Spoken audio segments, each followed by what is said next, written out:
الله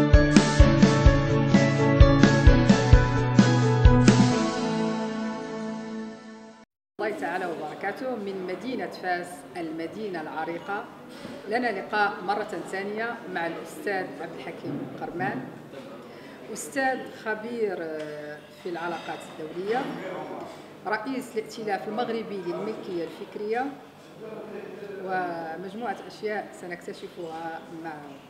مرحبا بك أستاذ عبد الحكيم. مرحبا، أهلا وسهلا في مدينة فاس، ومرحبا مع قناة مغاربة العالم 24. ما قراءتكم للدخول السياسي الراهن باعتباركم باحث متخصص في العلوم السياسية وكممارس للعمل السياسي؟ شكرا. طبعا الحديث على القراءة المسبقة للاستحقاقات اللي كاينه الآن، واللي احنا ربما في اليوم الثاني من الحملة الانتخابية اللي هي تخص الانتخابات البرلمانية ديال 7 أكتوبر. طبعا القراءة في اعتقادي هناك 5 مداخل أساسية.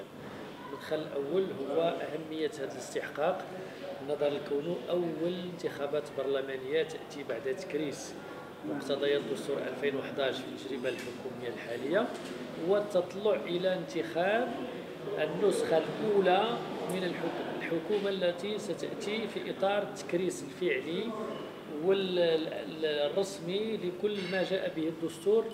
الحديث في السابق على أغلبية تحالف حكومي فيه مجموعة المكونات، وفيه كذلك معارضة في مجموعة المكونات أخرى. الآن بعد هذه التجربة الحكومية والنقاش اللي كان في المشهد السياسي والتفاعل وأحيانا التدافع، أعطانا واحد النزعة أننا نبداو نطرحوا إشكالية أو نتساءلوا عن مدى صحة إمكانية تقاطب سياسي في المشهد العام، وأننا هل فعلا سنصل إلى ما يسمى بنظام القطبية الحزبية، يعني واحد تكتل في واحد الزاوية يسارية أو واحد توجه معين، وقطب آخر يسير الشأن العام، وربما الحديث على قطب وسط فيما بعد سيتبلور بعد أن يتبين القطبين اللي غادي يحكموا أو يعارضوا. المدخل الثالث هو اللي في اعتقادي سيشكل النقطة البارزة اللي من خلال الحملة الانتخابية وصراع البرامج بين الأحزاب سيظهر إلى أي مدى الحكومة الحالية سيجدد فيها الثقة الناخبون أو سيحاسبها على حصيلتها يعني اللي تم تقديمها سواء بشكل جماعي أو بشكل كل حزب على حدة.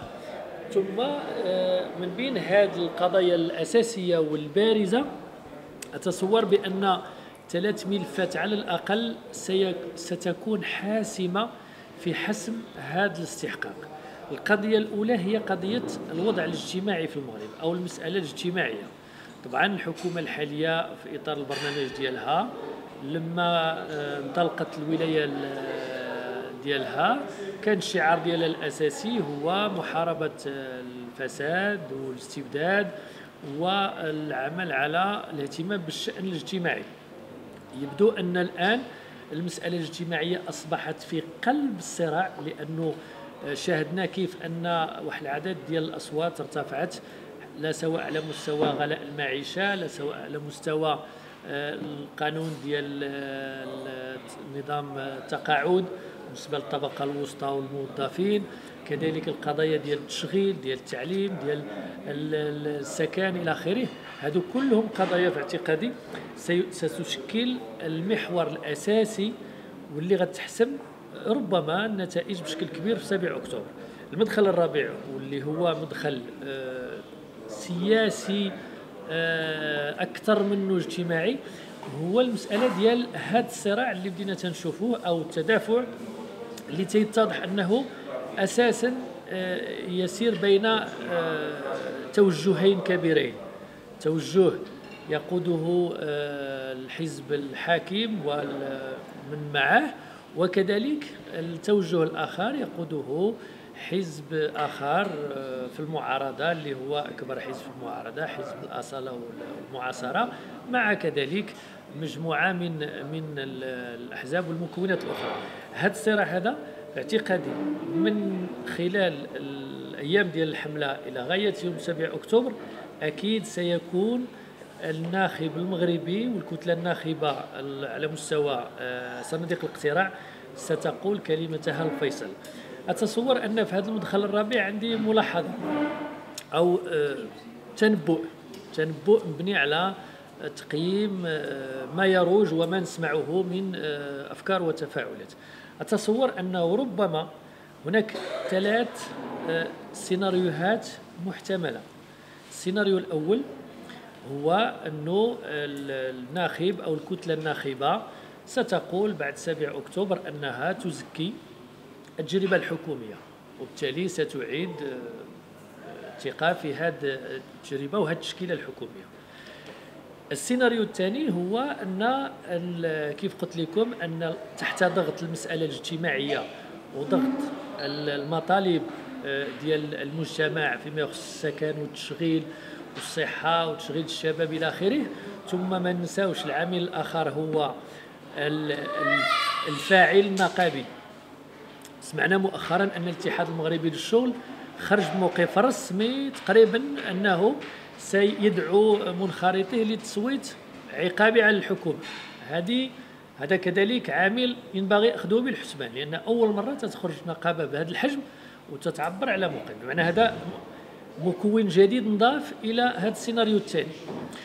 إذن هناك سيناريو ثالث أتصور أنه في حالة ما إذا الكتلة الناخبة ارتأت أو وقع توازي ما بين من يريد استمرار التجربة وما بين من يريدون التغيير ومحاسبة التجربة، ربما سيكون هناك حل ثالث، تصور سيناريو ثالث اللي يقدر يكون واحد الحل تيجمع جزء من المكونات ديال الأغلبية بشكل آخر، وكذلك مكونات من المعارضة كذلك، ربما بتوليفة أخرى. وربما سنتحدث، هذا غير سيناريو تنبؤ ديالي شخصي، ربما سنتحدث في المستقبل إذا صح هذا السيناريو الثالث عن توافق ثاني لما في إطار نفس دستور 2011، توافق اللي خرج يعني البلد من مخاضات الربيع العربي والحراك الاجتماعي، ثم التوافق الثاني بشكل آخر مغاير الذي سيتمم وسيكرس الخيارات الكبرى للدستور المغربي 2011.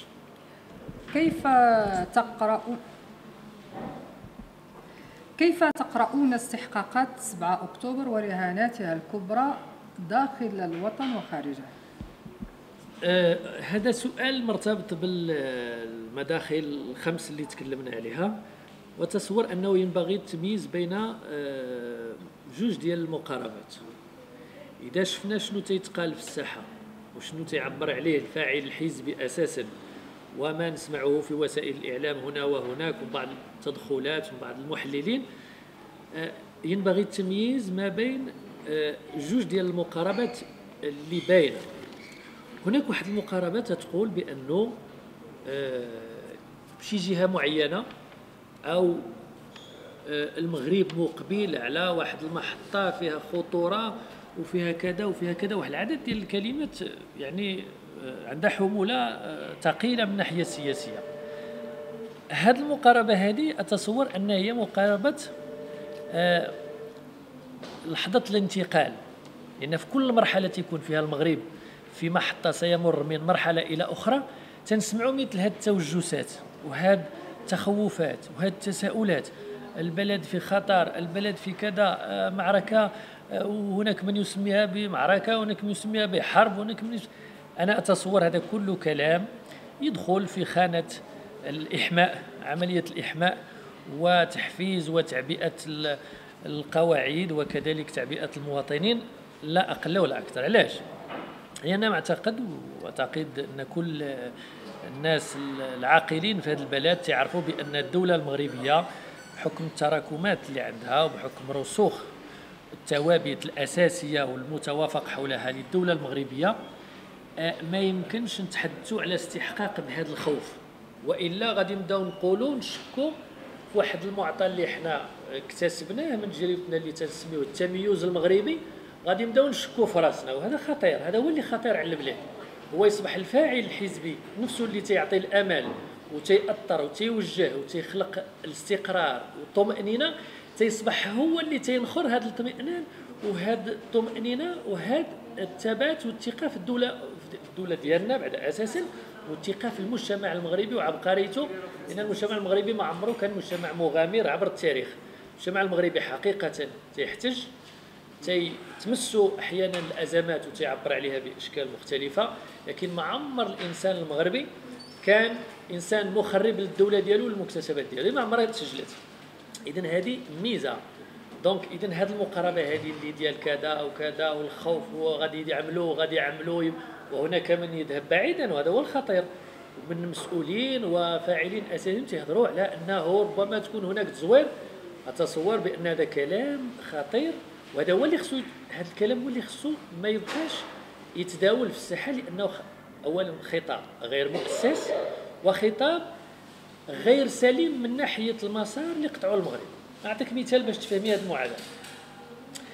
اللي تيقول هذا الكلام ايا كان سواء في الحكومه او في غير الحكومه، ياك متى تقول بان هناك مخاوف لكذا وكذا والرده والتزوير، احنا عاد مرينا من استحقاق 4 شتنبر 2015 اللي هو ديال الانتخابات الجماعيه وديال المحليات، وثبت بان يعني الامور ما كاين لا شي حد ضد شي حد، ولا طبعا بعض الحالات هنا وهنا كاينين، ولكن الدوله تتقوم بالمهام ديالها، الاداره المغربيه تتقوم بالمهام ديالها، والاحزاب تتنافس بشكل او باخر، غيكونوا بعض الانفلاتات، لكن في النهايه والمحصله تجربه في محلها، وتجربه تتطور وتجربه سليمه. المقاربه الثانيه باش نختم، المقاربه الثانيه هو يعني ما يمكننا الا نخرطوا فيها، هي التجربه اللي تتبني على التراكم، هي اللي تتقول بان المغرب حقق تراكمات مهمه، لا سواء على المستوى المؤسساتي، على مستوى القبول بالاخر، على مستوى التطبيع مع واحد العدد ديال المكونات السياسيه في السابق لم تكن وارد او من الوارد انها تساهم في السياسه والشان العام، واساسا الاحزاب ذات المرجعيه الدينيه. اذا هذا الشيء كله تيعطي بان الاستحقاقات كيف قلتي ديال 7 اكتوبر هي استحقاقات بالنسبه لي غير عاديه، لكونها ستنقل المغرب الى محطه تكريس لمقتضيات ومضامين دستور 2011، وبالتالي هذا هو الرهان الحقيقي ماشي شي حاجه اخرى، وهي طبيعيه وعاديه لكونها تاتي في وقتها وفي ظرفها يعني المحدد دستوريا، وبالتالي ما فيها حتى شي حاجه تفيد الاستثناء والتخوف. ننتقل الآن إلى محاورتكم بقبعة المثقف والكاتب رئيس الائتلاف المغربي للملكية الفكرية، لنستطلع من خلالكم أهم ملامح الدخول الثقافي في ظل تزامنه مع استحقاقات 7 أكتوبر التي أشرنا لها في بداية اللقاء. طيب، قبعة المثقف والكاتب ورئيس الائتلاف، هذه الحديث دائما على الدخول يعني في المغرب أصبح متداول، دخول ثقافي، دخول سياسي، دخول اجتماعي، دخول رياضي إلى آخره. طيب، على مستوى الائتلاف المغربي الحمد لله احنا الآن نهينا قبل أسابيع من تأسيس المنتدى الجهوي الخامس لجهة الرباط سلا القنيطرة، والآن ننتقل إلى المراحل النهائية، جهة طنجة تطوان الحسيمة، جهة مراكش أسفي، جهة قلميم السمارة، جهة الداخلة والذهب، جهة العيون بوجدور، ثم سنختم وسنعقد المنتدى الوطني الأول كما التزمنا به في التأسيس من هذه الأرض السعيدة من فاس. التزمنا بأن في ظرف سنة سنؤسس حركة ثقافية جادة ترافعية مدنية على امتداد الخريطة المملكة المغربية، ونحن الحمد لله يعني في الوقت وربما في الشهور اللي محسوبة لكل جهة احنا رحنا متقدمين حتى على الأجندة اللي عملناها نفسنا. أضيف إلى ذلك احنا وعدنا باش نأسسوا على مستوى 12 جهة، احنا الآن أسسنا على مستوى 5 في انتظار الشهور الباقية ل7 جهات، وعندنا ما يزيد يعني من هنا لراس العام ان شاء الله نهايه السنه باش نقفلوا السنه ديال الذكرى الاولى للائتلاف، سيكون عندنا 12 جهه قائمه، وعندنا ما يفوق من 35 مكتب اقليمي، بمعنى غطينا المغرب. وطبعا باش ما يضربوناش بالعين. حنا احسن بزاف الاحزاب الان، بزاف الاحزاب ما مغطياش هذا الشيء، حنا غير حركه ثقافيه ومغطيين هذا الشيء كله. هذا الشيء كله باش جا ماشي غير حركه ثقافيه، اكزاكتومون حركه ثقافيه تماما. هذا العمل باش جا، هذا العمل جا ماشي لانه كاين انا او السي ادريس او مجموعه من المثقفين والمفكرين والفنانين، لا، هذا عمل تبنى على الصدق. علاش؟ حيت اللي اسوه فنانين ومثقفين، وملي اسوه بالطريقه اللي بغاو، وملي اسوه بالطريقه اللي بغاو خداو هما الفكره على عاتقهم وخداو هما الطريقه ديال الانجاز ديالو. وكثر من ذلك ما بقاش في المغرب الان انتقل لمغاربه العالم. وانت راكي تبارك الله وحده منا، ها النتيجه وليتو تجيو تجلسوا تناقشوا تشوفوا بلادكم اش فيها والتحول اللي واقع فيها. كون ما شفناش مصداقيه، وكون ما شفناش ان داك الشيء كامل اللي وعدتونا به في اول لقاء اللي كنا درناه اول مره، يعني ما كانش غتكون المره الثانيه.